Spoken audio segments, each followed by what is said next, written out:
예, 백신과 치료제의 그 과정이나 그 진행 예, 사항에 대해서도 구체적으로 자세히 잘 알려주셔서 또 예. 무엇보다 코로나19 극복을 긍정적으로 예측해 저는 굉장히 주셔가지고 긍정적으로 봅니다. 네, 예, 그래서 굉장히 희망적인 메시지 같이 느껴졌습니다. 선생님 너무 예, 감사드리고요.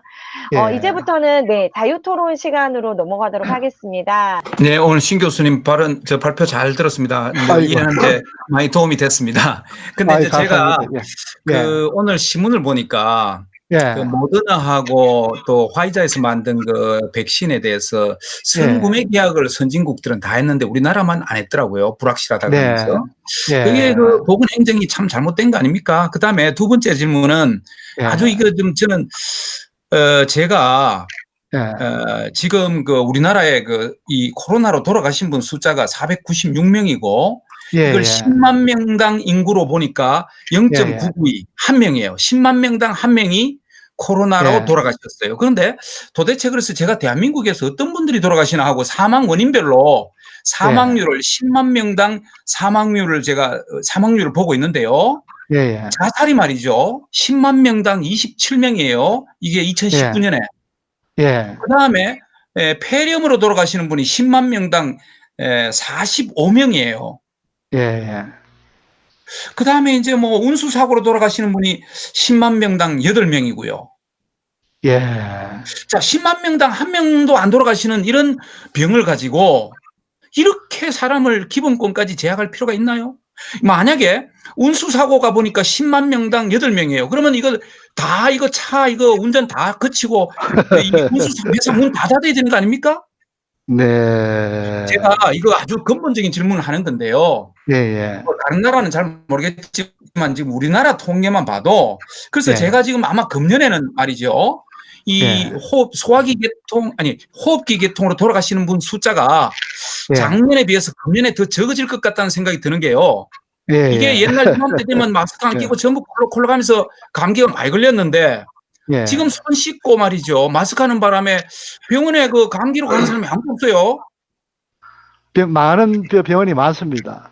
예, 지금 그래서 오히려 소아과라든가, 예, 제 생각에는 예, 코로나 플러스 이 감기, 독감 이래 갖고 예, 합했는 그 사망률이 예, 아마 예년보다 더 낮아질 수도 있다는 생각을 저는 해요. 음, 정말 심각하게. 그런데 예, 제가 말씀드린 것은 이건 너무 심한 거 아닌가요? 10만 명당 한 명도 안 죽는 병 갖고 전 경제력을 소모하면서 예, 인권까지 기본적인 기본권까지 제한하는데 내가 이거 예, 좀 사망률 보니까 10만 명당 말이죠. 예, 운수사고 돌아가시는 분이 8명이고 자살로 돌아가시는 예, 분이 10만 명당 27명이에요, 작년에. 소화기 예, 계통에 호흡기 계통의 질환으로 다 돌아가시는 분이 10만 명당 71명이에요. 네. 그런데 10만 명당 한 명도 안 돌아가시는 이런 병을 가지고 전 국민을 그냥 예. 공포로 이렇게 몰아넣을 수가 있나요? 그래서 이제 저는 뭐 이래 그医療 행정 쪽에 이제 일을 하지 않기 때문에 그 국가에서 미리 이제 그 우리가 필요한 양을 구매를 하고 그 찌개 안 하고 거기에 대해서는 뭐 제 전공 분야가 아닌데 왜 됐든 간에 그 이제 우리가 봤을 때 그 저 좀 미리 그 구매를 하고 이래 하면 좋은데 이제 그런 그 의료 행정이 좀 상당히 그 문제가 있는 것 같고요. 그래서 저쪽에 저 미리 좀 그런 걸 확보를 하고 이래 하면은 좀 안심이 되는데 그래서 이제 뭐 그런 거는 또 제가 봤을 때 좀 뭐 새로운 어떤 저 활로를 모색해야 되지 않을까 뭐 그래 생각을 합니다. 그래 하고 그다음에 현재 이제 그 인플루엔자 백신 이래 예방주사 지금 우리 최 선생님 맞으셨습니까? 예방주사. 인플루엔자. 그것도 지금 예방주사 맞고 한 저 100명 넘어 죽었습니다. 그래서 지금 이제 코로나 때문에 저 보면은 오늘까지 494명이 죽었는데, 그래서 뭐 이랬던 간에 이게 이제 전파력이 워낙 있다 보니까, 뭐, 퍼지고 이래 하면은 사망률이 더 증가할 수도 있고 하니까 아마도 이제 정부에서 이제 국려 정책으로 그래 뭐 하지 않을까 저는 그래 생각이 됩니다. 그래서 일단 뭐 감염이 되면은 전파력이 워낙 있다 보니까 이런 게 과정에서 컨트롤이 되지 않으면은 더 많은 확진자가 나오고 따라서 이제 사망자도 더 증가할 수 있기 때문에 아마도 이제 정부에서는 그런 방역 차원에서 그리 좀 엄격하게 하고 있다고 그래 봅니다. 네, 발표 잘 들었습니다. 예, 의학적인 면에서는 뭐 제가 뭐 의학을 공부한 사람이 아니니까 예, 예, 질문을 드릴 수는 없고 예, 네, 뭐 정치학적인 측면에서 또는 뭐 예, 사회과학적인 측면에서 세 가지 질문을 드리겠습니다. 예, 첫 번째, 이 코로나 바이러스가 중국의 무안에서 창시됐기 때문에 예, 발병 초기에 예, 중국 무안을 봉쇄했더라면은 우리나라가 예, 국경을 봉쇄했더라면은 더 효과적이었을 것이다. 그렇지 않다. 이 논란에 대해서 어떻게 생각하시는지 견해를 듣고 싶고요. 네, 네, 두 번째 질문은 예, 최창구 교수가 질문도 했지만서도 이게 치사율이 이렇게 낮은데 맞죠, 예, 맞죠, 예, 이게 예, 너무 뭐 인권 탄압이 아니냐 뭐 그런 것도 있지만서도 예, 전반적으로 소위 예, 예, K 방역 시스템이 예, 우리나라 방역 시스템이 외국과 비교해 가지고 적절한지에 대해서 객관적으로 이 비교 평가를 좀 하실 수 있으면 해주시길 예, 바라고요. 예, 예, 세 번째는 저는 정치학 중에서도 보건정책 쪽에 좀 관심이 많아서 그런지 모르겠습니다만서도 예, 공공의료가 지금 이런 코로나 바이러스를 맞이해 가지고 부족하다. 그래서 의대 정원을 늘려야 되겠다. 또는 공공의료시설을 확대해야 된다는 주장이 있습니다. 예, 네, 이거에 대해서 오케이, 예, 예. 어떻게 생각하시는지 세 가지를 알겠습니다. 질문 드리고 싶습니다. 예. 예, 뭐, 제 이견을 말씀드리도록 하겠습니다. 제가 뭐, 틀릴 수도 있고 한데요.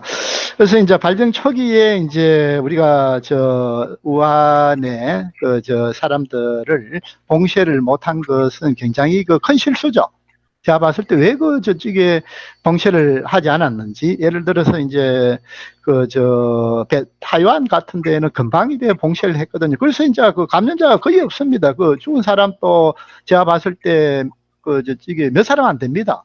근데 우리는 뭐 그 당시에 마스크를 또 중국에 또 다 이렇게 보내버려 갖고 우리가 왔을 때 마스크를 또 이렇게 못 구해 갖고 저쪽에 발을 동동 이래 굴른 그런 역사가 있습니다. 그래서 이게 그 당시에 발병 초기에 이제 우한에서 이래 들어온 사람을 봉쇄를 했더라면은 1월 2월 달이면 신천지에서 폭발적인 그런 클러스터 감염이 발생하지 않았을 걸로 그렇게 생각합니다. 그래서 저는 저쪽에 봉쇄를 하지 않은 것은 굉장히 큰 의료 정책의 실수다. 그래 이래 생각이 됩니다. 제 생각이 그렇습니다.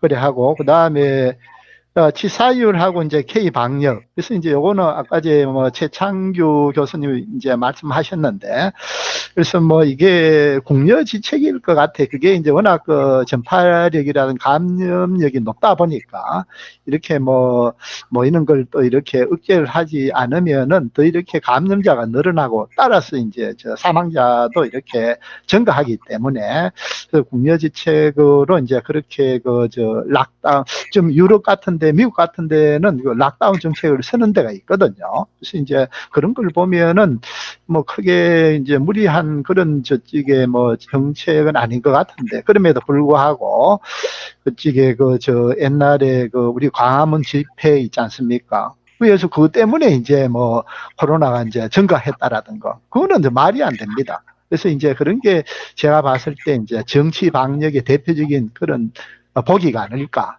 그렇게 생각이 되고요.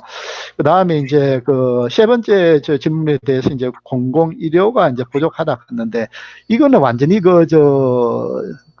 이게 오판입니다. 우리 이대 정원은 충분합니다.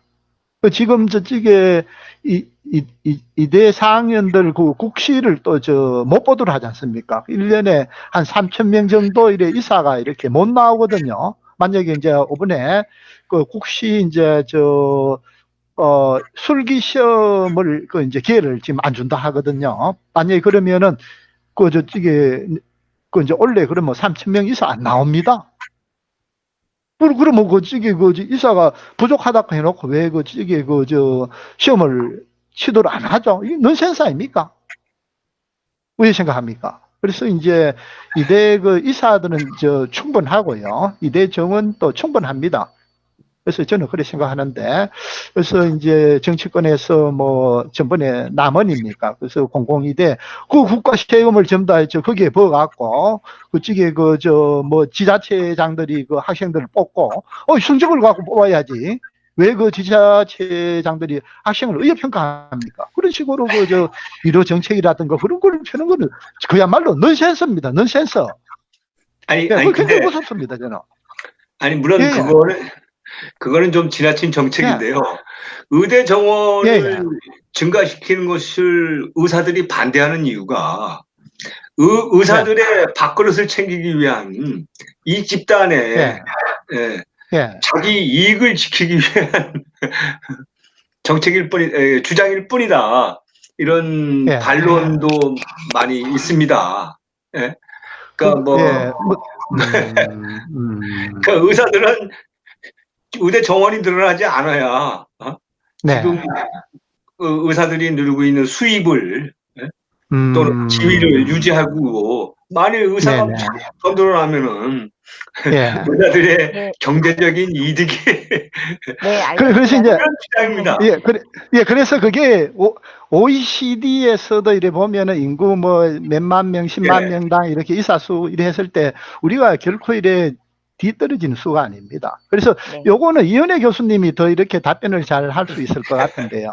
네, 먼저 그 감염병을 대응하기 위해서 의사가 더 있어야 되지 않느냐 하는 질문이 있는데 그거는 일단 아니고요. 왜냐하면 의사 수 많은 나라라고 해서 코로나 사망자가 적었느냐 하면 그거는 아니거든요. 그렇기 때문에 의사가 부족해서 감염병 대응을 못한다 이건 아니고 이제 그 질문하신 것처럼 의사들이 의사가 느는 거를 반대하는 것이 밥그릇 싸움이 아니냐 그렇게 이야기하시는데 그게 완전히 아니다라고는 말을 할 수 없는데요. 문제는 뭐냐면 의사 수가 늘면은 의료비가 증가하게 되어 있거든요.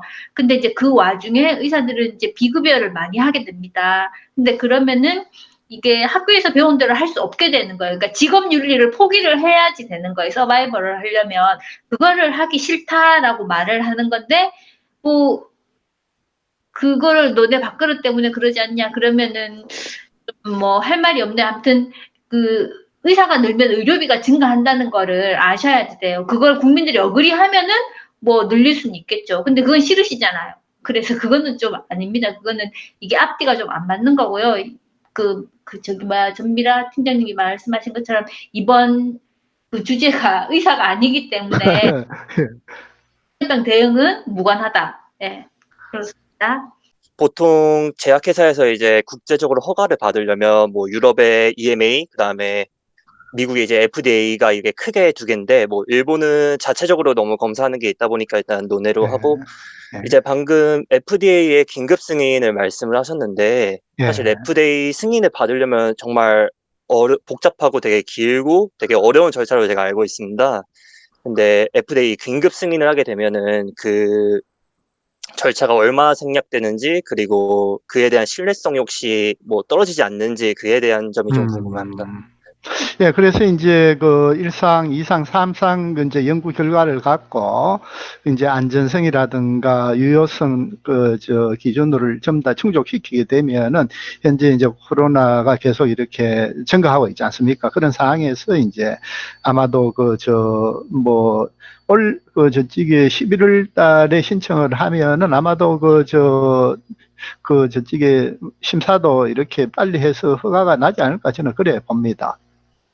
지금 상황이 이제 상황인 만큼, 제가 봤을 때, 3상 연구 결과가 유효성이 한 90% 이상 되니까 굉장히 예방 효과가 굉장히 높다고 그래 이제 볼 수 있는 거죠. 선생님, 그러면 FDA 질문. 승인 절차가 이렇게 축소되는 부분이 혹시 어느 정도인지, 그리고 축소돼서 긴급 승인이 날 경우에 그거를 이제 신뢰성을 어느 정도 가질 수 있는지에 대한 질문을 조금 주셨었거든요. 신뢰도는 이제 네, 네.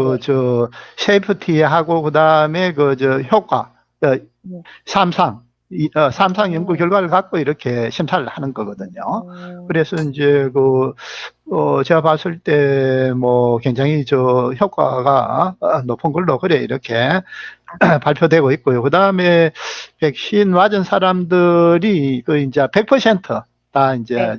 중화 항체를 형성을 하는 걸로 그래 보고가 됐습니다. 그는 이제 그전 연구에서 보고가 됐죠.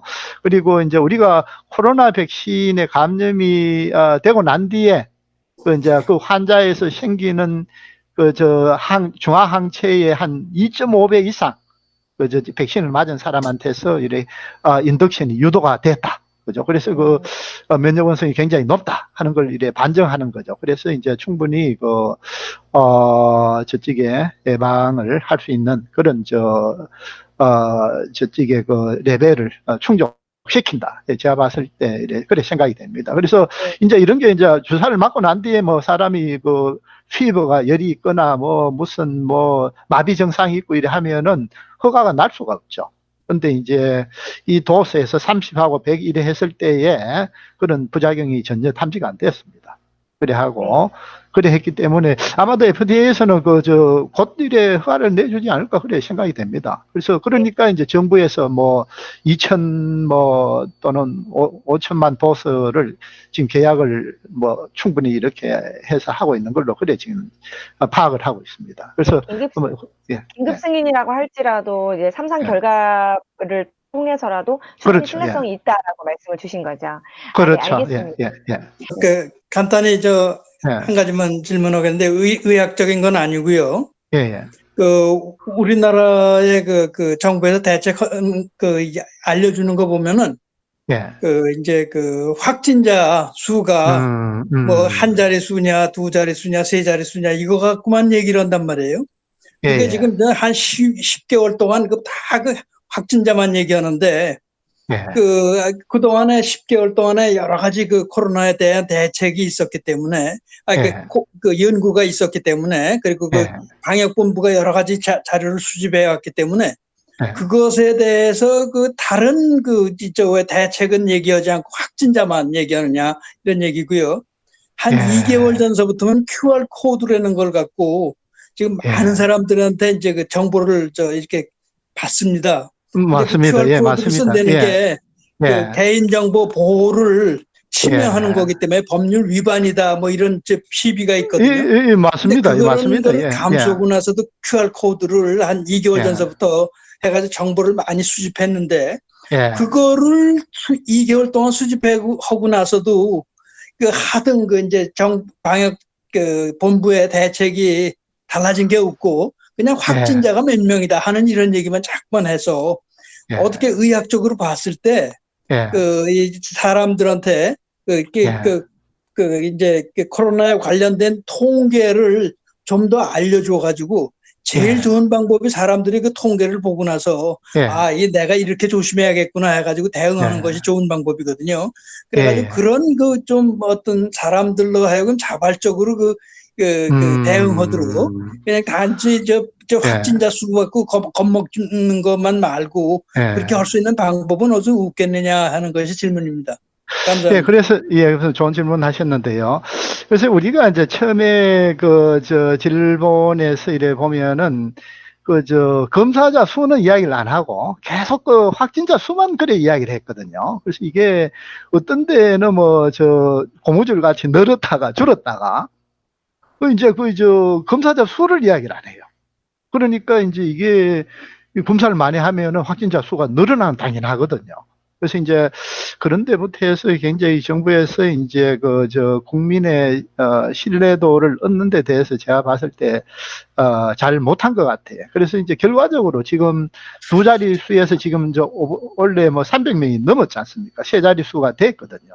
결국은 정부에서 컨트롤을 못하고 있다는 그런 이야기죠.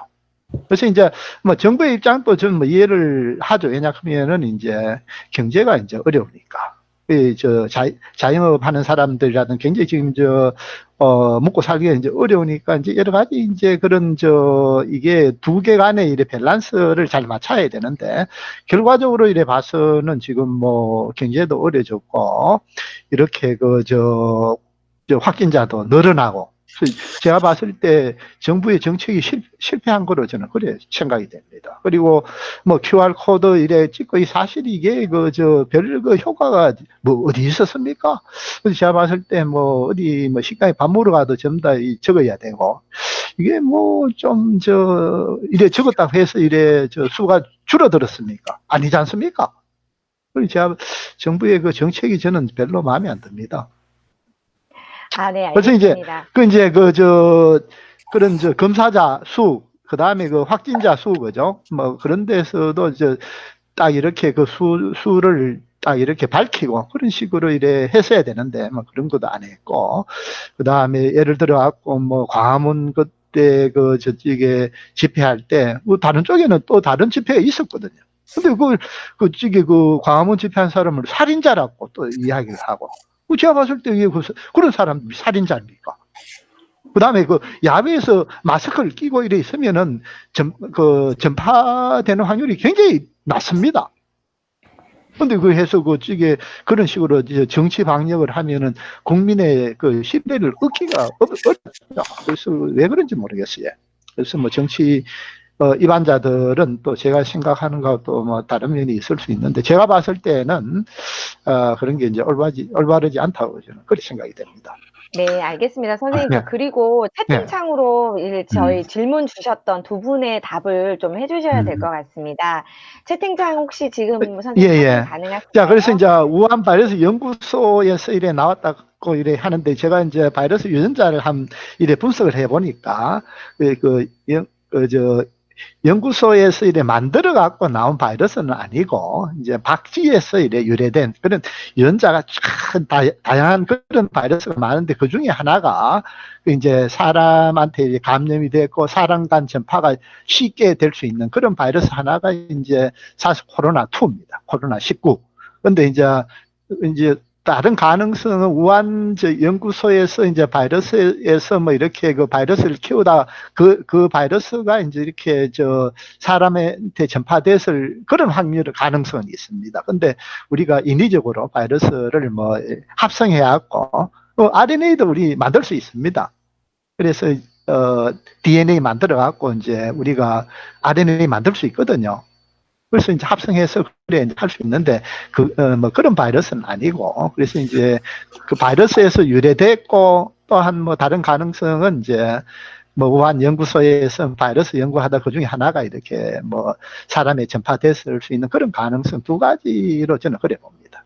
사람이 만든 건 아닙니다. 네, 선생님. 그리고 또 나머지 이보희 선생님께서 질문 주신 두 개가, 하나는 코로나보다 독감 백신으로 사망한 게 더 문제이지 않느냐 하는 거 하고, 하나는 문재인 정권의 코로나 예방은 정치를 위한 공포 장사 그 이상 그 이도 아니다. 이거는 아마 의견이신 것 같습니다. 근데 첫 번째 답만 좀 부탁드리겠습니다. 그래서 이제 독감 백신으로 현재 독감 백신 맞고 이제 현재 100명 이상이 죽었다고 저는 그래 알고 있는데, 전번에 정경 질본청장이 나와서 뭐 백신 맞고 3,000명이 죽었다 그런 이야기를 하더라고요.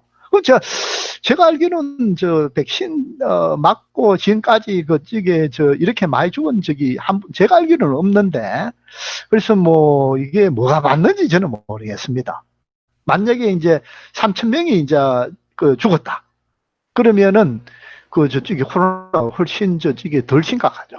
현재까지 494명이 죽었지 않습니까? 그래서 이런 게 이제 저는 여러 가지 자료 통계를 이래 보니까 원래 104명인가 독감 백신 맞고 이렇게 죽었는데, 그래서 백신에 무슨 문제가 이제 있어갖고 이렇게 사람이 이렇게 죽었느냐.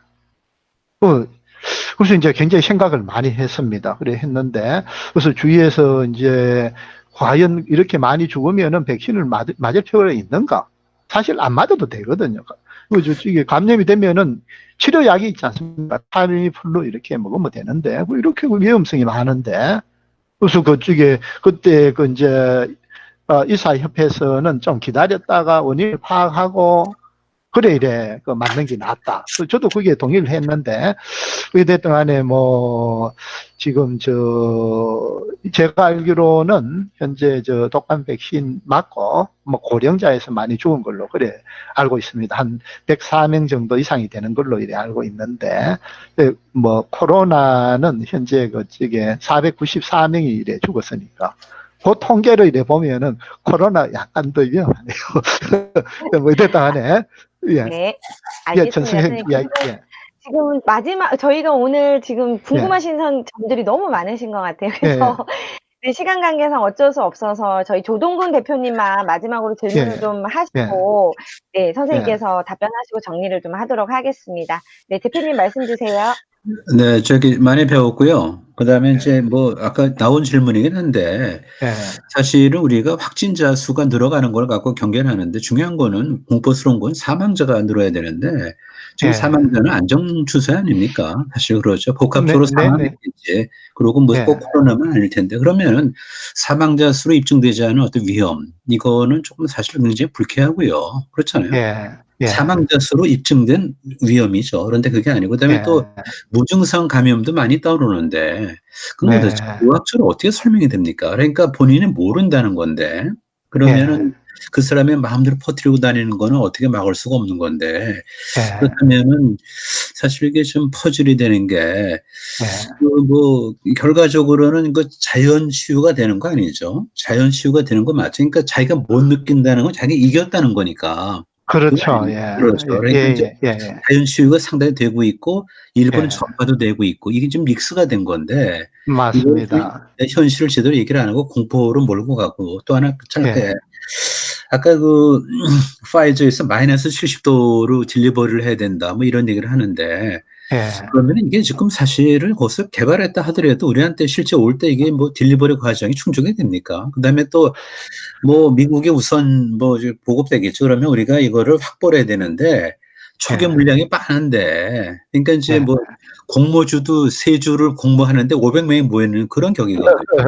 맞습니다. 뭐 당연히 미국 사람보다 갈 텐데 그 우리가 지금 뭐를 하고 있는지 그리고 이런 식으로 한미 관계가 좀 삐걱거리는데 뭐 그 어떻게 보면 파이저에서 우리한테 물량을 초도로 얼마나 줄지 모르겠고 모더나도 마찬가지죠. 그래서 보면은 이런 에너지 그러니까 뭐 QR 코드 찍고 하는 그런 에너지를 말고 모더나나 파이저에서 초기 물량을 확보하는 전쟁에 참여를 해야 되는데 우리가 좀 뻘짓을 하고 있는 게 아닌가 이런 게 참 열받게 한다고요. 네. 저도 뭐 사실 뭐 조 선생님하고 같은 의견입니다. 이게 뭐 QR 코드 찍어갖고 지금 확진자가 뭐 줄어들었습니까? 또 증가하지 않습니까? 그러니까 이게 사실 전시 행정이라고 저는 그렇게 느껴지거든요. 그래서 뭐 이랬다 안에 마스크를 쓰는 건 굉장히 중요합니다. 서로 예방하기 때문에. 근데 뭐 QR 코드 찍고 뭐 무슨 전부 다 주소 적고 전부 다 이래 어디 가면 제가 봤을 때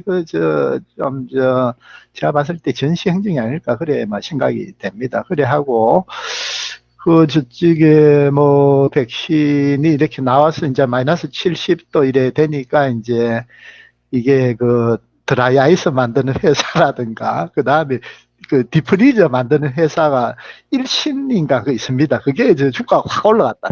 그래서 그게 이제 또 뭐 파이저하고 이제 바이오엔텍에서 이렇게 만들었다 하니까 또 파이자의 CEO가 또 주식을 굉장히 많이 팔아버렸어요.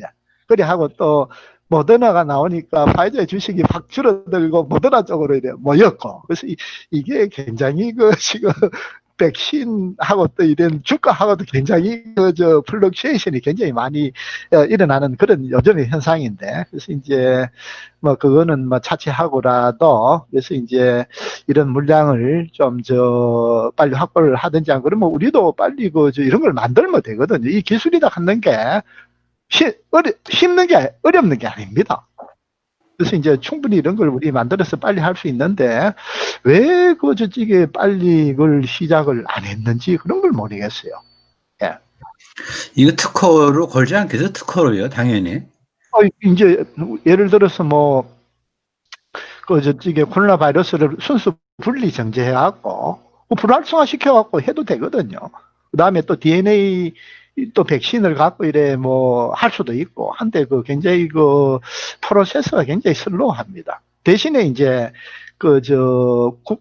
이게 쉘트리온에 사는 거는 완전히 세계로 리딩하는 그런 항체를 지금 만들고 굉장히 빠른 속도로 세계하고 같이 이렇게 스피드업하는 그런 어떤 흐름에 있는 것 같아요. 자, 그래서 이제 감염이 되고 그 다음에 고령자 우리가 이제 독감에 걸리더라도 젊은 사람들은 쉽게 극복을 하는데 나이 든 사람들은 굉장히 페탈리티가 굉장히 독감으로 이렇게 문제가 많이 발생합니다. 그래서 이제 마찬가지로 이 이제 바이러스도 젊은 사람한테는 크게 문제가 안 되지만 나이 든 사람한테는 면역 기능이 이제 떨어져 있으니까 이렇게 이제 굉장히 문제가 될 수 있는 그런 가능성이 높은데요. 그래서 이런